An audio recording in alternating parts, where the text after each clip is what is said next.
Hi, today topic is matrices of class 12th.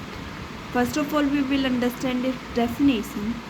See, a matrix is an ordered rectangular array of numbers or functions. The number or function or are called the element or the entries of the matrices. Okay, we will understand its definition first. See. We need not a matrix by capital letter A, B, C, D, etc. We do not a matrix by capital letters. Okay.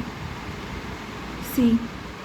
A matrix is an ordered rectangular array of numbers or function. Means order में होगी, जो हमारी matrix होगी ना एक order में होगी, like this 1, 2, 3, 4. सी एक ये ऑर्डर में है, ना कि ऐसे नहीं होगी जैसे ये हमारे मैट्रिक्स की नोटेशन मैट्रिक्स को ऐसे ब्रैकेट्स में रखते हैं, ऐसे नहीं होगी. 1 है, 2 है, 3 है और इधर कुछ भी नहीं है. या ऐसे समझ लीजिए 1 है, 2 है, 3 है, 4 है बस, और ये यहाँ कुछ है ही नहीं. ऐसे नहीं होगी, वो ऑर्डर में होगी. मीन्स एलिमेंट यहाँ भी होंगे प्रॉपर. ओके. और जो ये एलिमेंट्स, इनको हम एलिमेंट भी बोल सकते हैं और एंट्रीज भी बोल सकते हैं. इसको ये हमारा एंट्रीज या एलिमेंट्स. किसके एलिमेंट्स और एंट्रीज? एक मैट्रिक्स की. ओके. जो हमारे मैट्रिक्स में हमारी इंपॉर्टेंट चीज़ें क्या है? एक तो रो है और कॉलम है. ओके. रो क्या होती है? रो ये वाली होंगी, ये वाली रो होंगी, ये वाली रो होंगी, ये वाली रो होंगी और ये वाली होंगे कॉलम हमारे. देखो जैसे हमारी एक मैट्रिक्स ले लेते हैं हम. सिंपली मैट्रिक्स हम किससे डिनोट करते हैं? कैपिटल लेटर से. रिमेंबर. ओके. ठीक है. और इन ब्रैकेट्स में रखेंगे उनको. 1, 2, 3, 4, 5, 6. ठीक है. हमने एक सिंपली मैट्रिक्स ले ली जिसकी एंट्रीज 1, 2, 3, 4, 5, 6 ये एंट्रीज लिख ली. ठीक है. तो जो ये है ना, ये होगी हमारी फर्स्ट रो, ये होगी हमारी सेकंड रो और ये होगी हमारी थर्ड रो. और जो ये वाला हमारा कॉलम है ना, ये फर्स्ट कॉलम है, ये हमारा सेकंड कॉलम. ठीक है. इसके बाद हम समझेंगे order of A matrix. Order, हम मैट्रिक्स के ऑर्डर को कैसे बता सकते हैं? ओके. कोई मैट्रिक्स है जिसकी m रोज हैं, m रोज हैं. मीन्स ऐसे 1 रो, 2 रो, 3 रो, ऐसा जाते जाते m रो है. और क्या है? n कॉलम है. ऐसे 1, 2, 3, 4 n तक है. जो इनका प्रोडक्ट होता है ना, रोज़ का और कॉलम का, ये इनका ऑर्डर होता है, मैट्रिक्स का ऑर्डर. ठीक है. मेन चीज़ हमें ये याद रखनी है, जो रो के नंबर होते हैं, मतलब जैसे m हो सकता है, m नंबर जैसे 1 भी हो सकता है, 2 भी टाइम भी हो सकता है, 3 टाइम. जैसे इसमें 3 रो हैं तो 3, यहाँ 1 कॉलम 2 कॉलम है. तो जो ये मैट्रिक्स है इसका ऑर्डर क्या है? 3x2. ठीक है. हम इसको रिलेट करते हैं 3/2. ओके. सिंपल नोटेशन में हम अपनी मैट्रिक्स कैसे लिख सकते हैं? ए कैपिटल लेटर से मैट्रिक्स हमने डिनोट कर दिया, ये कर्ली ब्रैकेट में रख दी, नोट कर्ली ब्रैकेट में AIJ M×n. ठीक है. ये तो रो के फर्स्ट एलिमेंट है, ये कॉलम का एलिमेंट है.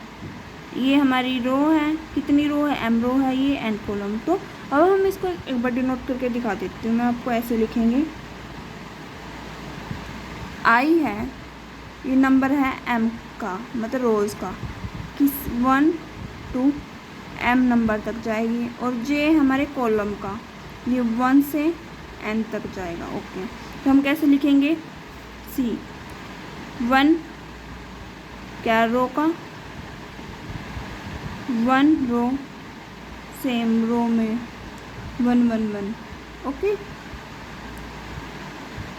सी हमारी रो ऐसे ही तो होती है, ये फर्स्ट रो होती है, ये सेकंड रो होगी, ऐसे जाते जाते ये वाली mth रो होगी। ठीक है, तो देखो फर्स्ट रो में फर्स्ट ही तो ऐसे ही तो लिखेंगे हम, ऐसे। इसमें A2 से ऐसे यही लिखेंगे, यहाँ ऐसे इसको यही लिखेंगे। अब आ गई बारी किसकी, कॉलम की। पहले रो आती है फिर कॉलम आएगा। कॉलम कैसे आएगा, फर्स्ट सेकंड लास्ट वाला nth आएगा, क्योंकि यही दे रखा हमें।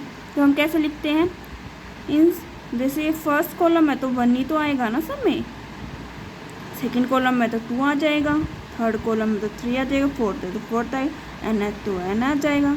बस सिंपल। आपको बस ये याद रखना, पहले रो आती है फिर कॉलम आता है। ओके, आप इस एग्जाम्पल को पढ़ेंगे अब हम।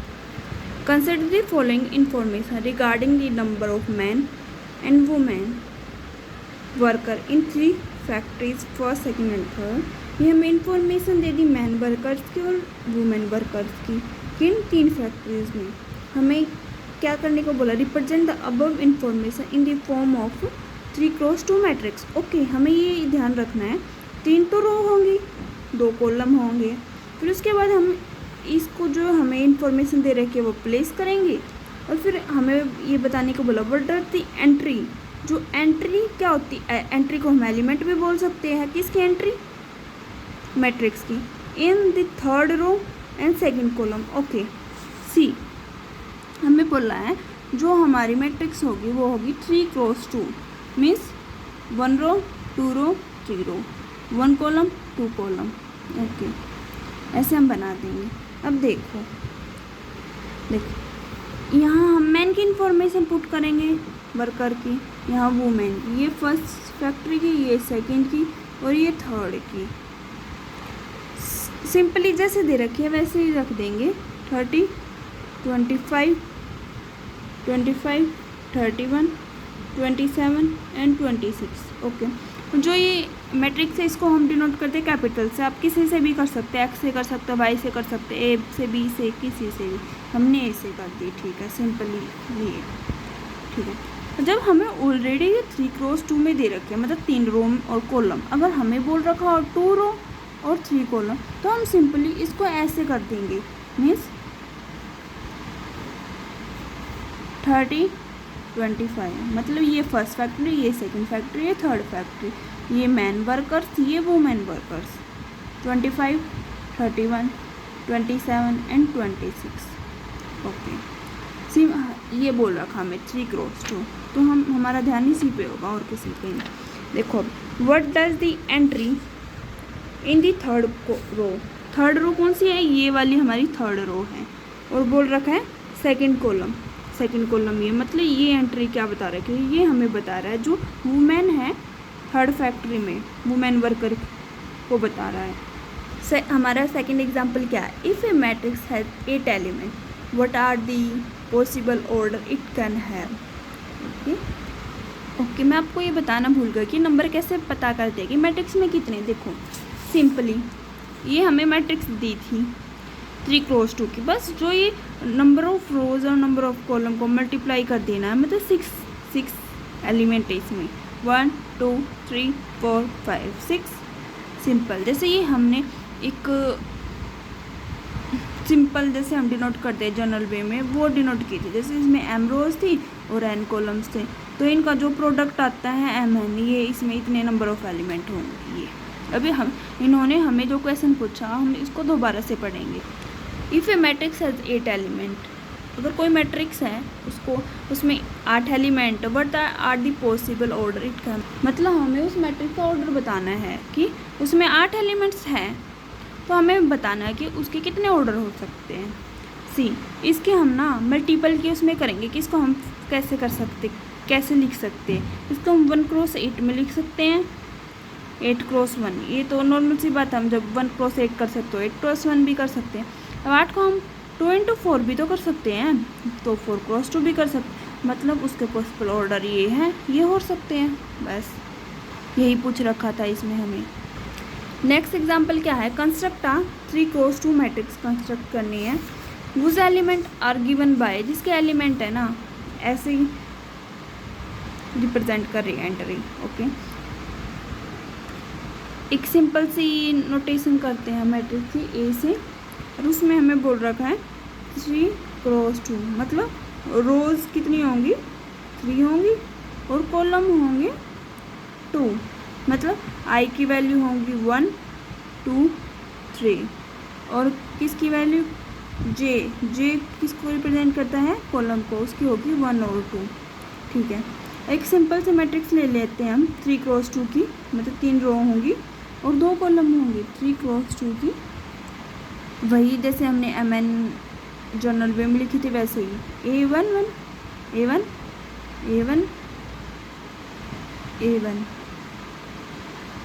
ओके हमें 3 कॉलम तो 2 ही बोल रखे हैं ना, तो हम 3 क्यों करेंगे 1 A2 2 A3 column 1 column second column. Okay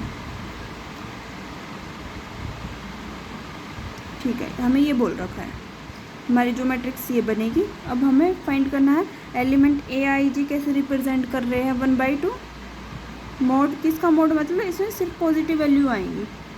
देखो फर्स्ट एलिमेंट के लिए A11 के लिए हमें आई की वैल्यू भी 1 पुट करनी है और जे की 1 भी करनी है, तो आप इसमें सिंपली पुट कर सकते हो 1/2 1 3 × 1 -3 मीन्स -2, इसका हमें मोड लेना है तो 2 ही आ जाएगा,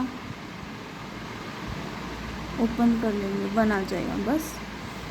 ऐसे ही हम बाकियों की वैल्यू निकाल लेंगे, A12 की निकाल लेंगे। A12 की कैसे करेंगे, आई की जगह 1 आएगा और जे की जगह 2 आएगा, बस इनको देखेंगे हम 1 3 क्रॉस 2 1 में 6, ये -5 आ जाएगा और मोड है तो पॉजिटिव में आ जाएगा तो 5/2। ऐसे ही सिंपली हम बाकी की वैल्यू निकाल के तो ऐसे रिप्रेजेंट हो जाएगा। आप बाकियों की वैल्यू भी निकाल सकते हो। ओके, अब हम मैट्रिक्स के टाइप देखते हैं, क्या है टाइप ऑफ मैट्रिक्सेस। पहली बात है कॉलम मैट्रिक्स कौन से होते हैं। Matrix is said to be a column matrix if it has only 1 column. Okay, कोई मैट्रिक्स है उसको हम कॉलम मैट्रिक्स जब बोलते हैं जब उसकी सिर्फ एक कॉलम हो, सिर्फ एक, ये हम मान लेंगे A11 है, ये 2 1 है, ये 3 1 है, ऐसे सिर्फ मतलब कि ये नंबर हमारा फिक्स है, ये नंबर हमारा कुछ भी हो सकता है, 1 हो सकता है 2 हो सकता है 3 हो सकता है 4 हो सकता है, कुछ भी हो सकता है ये। ठीक है, जैसे इसमें तो इन्होंने कॉलम तो 1 ले लिया पर उसने रो 4 ले ली, ये रही। सिंपली ये चीज़ ध्यान रखेंगे कि कॉलम मैट्रिक्स वो होती है जिसमें सिर्फ एक कॉलम होता है। रो मैट्रिक्स कौन सी होती है जिसमें सिर्फ रो मैट्रिक्स मतलब रो 1 होती है और कॉलम कितने भी हो सकते हैं n। स्क्वायर मैट्रिक्स कौन सी होती है, मतलब एक मैट्रिक्स के ऑर्डर को हम m क्रॉस n से डिनोट करते हैं। स्क्वायर मैट्रिक्स में मतलब m और n दोनों बराबर, चाहे उसको mm से कर लेंगे या n क्रॉस n से कर लेंगे, ये वाली होती है हमारी स्क्वायर मैट्रिक्स। ठीक है, जैसे ये है, फिर 2 क्रॉस 2 है 1 3 5 6, 2 क्रॉस 2 है मतलब m, ये दोनों इक्वल है, ये होती है स्क्वायर मैट्रिक्स। नेक्स्ट होती है डायगोनल मैट्रिक्स, मीन्स ऐसी मैट्रिक्स कौन सी वाली, ऐसी स्क्वायर मैट्रिक्स जिसमें सिर्फ डायगोनल में वैल्यू होंगी बाकियों में 0 होंगी। मतलब डायगोनल कैसे बनता है, सी ये कोई मैट्रिक्स दे दी हमें 1 3 5 6 7 8 10 12 15, कोई भी, ये वाली होता है हमारा डायगोनल। सिंपली डायगोनल तो ये होता है, और डायगोनल मैट्रिक्स जब बोलेंगे जो ये बाकी होती है ना, ये वाली चीज़ें, ये हमारी 0 वो वाली मैट्रिक्स होती हैं, और मेन चीज़ है वो स्क्वायर होनी चाहिए। मैं जैसे ये इसमें 3 ही रो है और 3 ही कॉलम है। ओके, सी डेफिनेशन। ए स्क्वायर मैट्रिक्स, कोई स्क्वायर मैट्रिक्स ले ली बी या ए ले सकते, आपकी मर्जी है। Is said to be a diagonal matrix if it's diagonal element, मतलब इसका जो डायगोनल एलिमेंट है ना उनको छोड़ के बाकी 0 हो, ये जैसे 0 हो गए डायगोनल को छोड़ के, ये दे दिया। बी आई जे मतलब बी आई जे जो हमारे एलिमेंट है उसके एंट्रीज हैं वो 0 होंगे। कब होंगे? व्हेन, जब आई जे के इक्वल नहीं हो, मतलब यहाँ इक्वल नहीं होते ना, जैसे यहाँ तो 1 1 होता है, यहाँ 2 2 होता है, यहाँ 3 3 होता है, बस यही है। उसके बाद हमारी आती है scalar matrix. A diagonal matrix is said to be a scalar matrix. एक स्केलर डायगोनल मैट्रिक्स हम स्केलर जब बोलते हैं जब उसके जो सारे डायगोनल के एलिमेंट है ना इक्वल होने चाहिए, मतलब बाकी वाली एंट्रीज दो, मतलब स्केलर मैट्रिक्स एक डायगोनली होती है, ठीक है, ये बात है, ठीक है।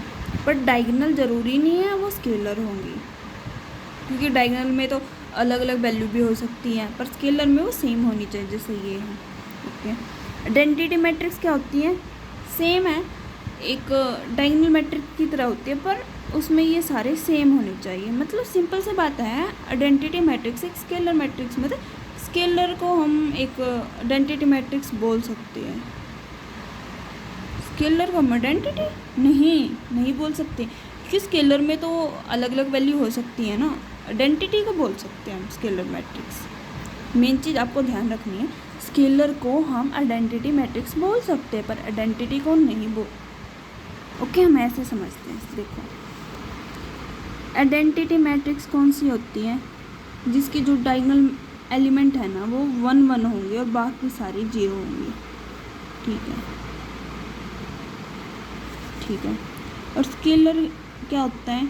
जो उसके डायगोनल है ना वो सेम होंगे, ये नहीं है कि 1 होगा, कुछ भी हो सकते हैं, 1 हो सकता है, 2 हो सकता है, 3 हो, पर सेम होने जरूरी, जैसे 2 2, आप इनको 1 1 भी मान सकते हो। तो देखो आइडेंटिटी मैट्रिक्स स्केलर मैट्रिक्स है पर स्केलर नहीं है, हो भी सकती है नहीं भी हो सकती, ये कंडीशन है, अगर यहाँ 1 होगा तभी तो होंगी ना, तो आइडेंटिटी मैट्रिक्स स्केलर हो सकती है, स्केलर मे बी और मे नॉट भी।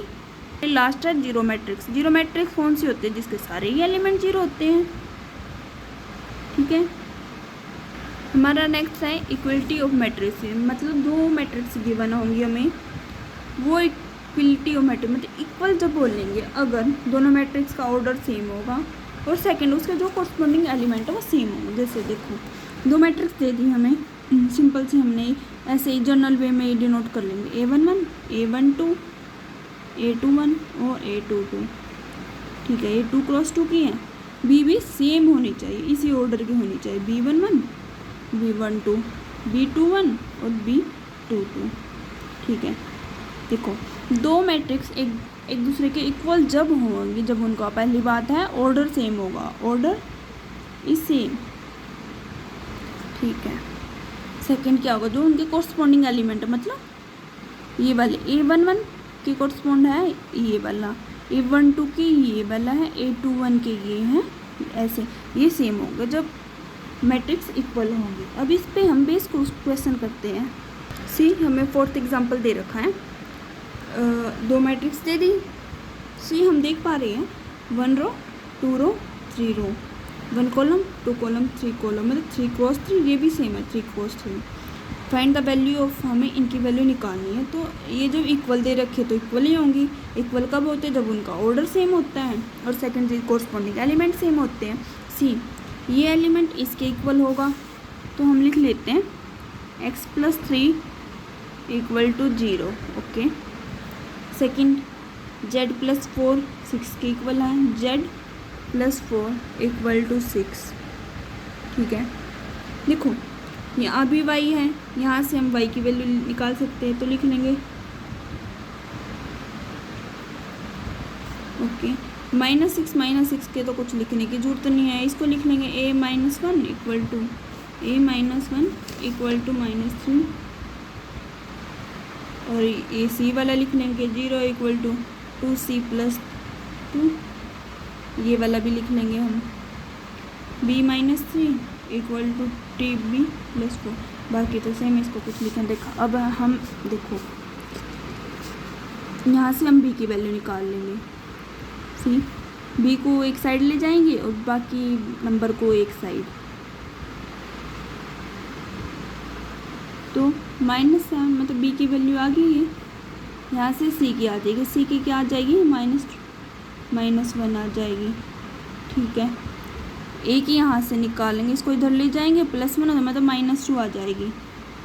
ठीक है, इधर x की आ जाएगी -3, z की आ जाएगी 2, ये इसको इधर ले जाएंगे, इसको इधर ले जाएंगे, मतलब y की ये वैल्यू। तो अब हम सिंपली देखो ये हमारी वैल्यूज़ आ ही गई। उसके बाद नेक्स्ट सेम ही है, ये भी फाइंड द वैल्यूज़ ऑफ, जब इक्वल दे रखी है तो ऑर्डर भी सेम है, ये तो देख ही पा रहे हैं हम 2 क्रॉस 2 है, तो एलिमेंट जो कोरस्पॉन्डिंग एलिमेंट ये भी इक्वल होंगे, इसमें यही है। नेक्स्ट पार्ट में हम इसकी 3.1 एक्सरसाइज करेंगे। Thank you, I hope you all understand. Like, share and subscribe.